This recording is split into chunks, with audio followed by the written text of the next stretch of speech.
Hare Krishna, Krishna Krishna, Hare Hare, Hare Rama, Rama Rama, Hare Hare. Can you explain what is life? How can we avoid angry? I'm sorry, what is? Explain what is life. What is life? Yeah. Oh. And what's the second part of it? How can you avoid angry? How can you avoid anger?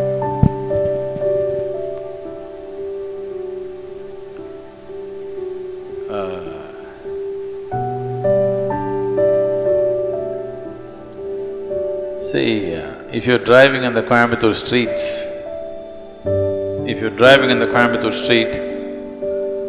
you have to avoid the medians which are placed in odd places. You have to avoid bad drivers.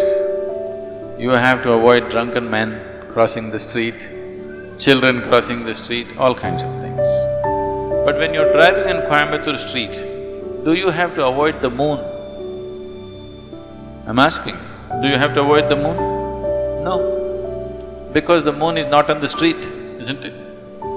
So similarly, right now are you angry? No? Then why should you avoid it?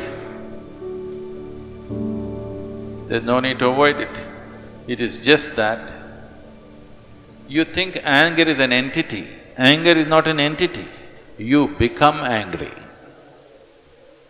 You become angry. Anger is not sitting somewhere and you go hit it. There is no such thing. You become angry. When you become angry, is it pleasant for you or unpleasant for you? Unpleasant for you. Unpleasant for others for sure, unpleasant for yourself also. Today, medical science proves to you, when you're angry, you're actually poisoning your system.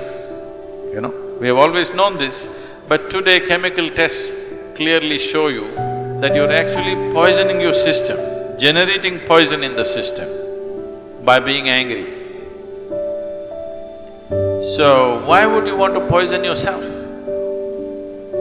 It is not a conscious act. You're poisoning yourself, you're causing unpleasantness to yourself only because your mind is not taking instructions from you, isn't it? It is not taking instructions from you. If it was taking instructions from you, you would have said blissfulness, isn't it?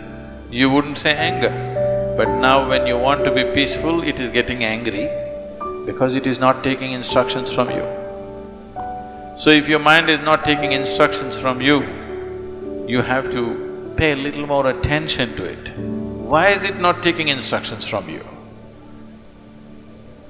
If you understand this, you don't have to avoid anger, because anger is not sitting there and getting at you.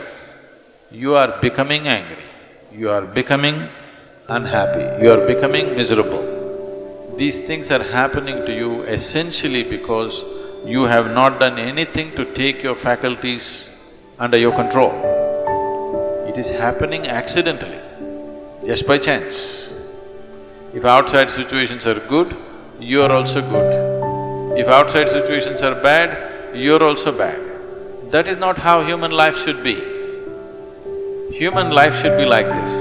If I am good, everything around me becomes good. This should be the reality, isn't it? Right now, if things around me are whichever way, I will become that way. No. Human consciousness should create situations. Right now, situations are creating human consciousness. That's not the right way to shape human life. Hare Krishna, Krishna Krishna, Hare Hare, Hare Rama, Rama Rama, Hare Hare.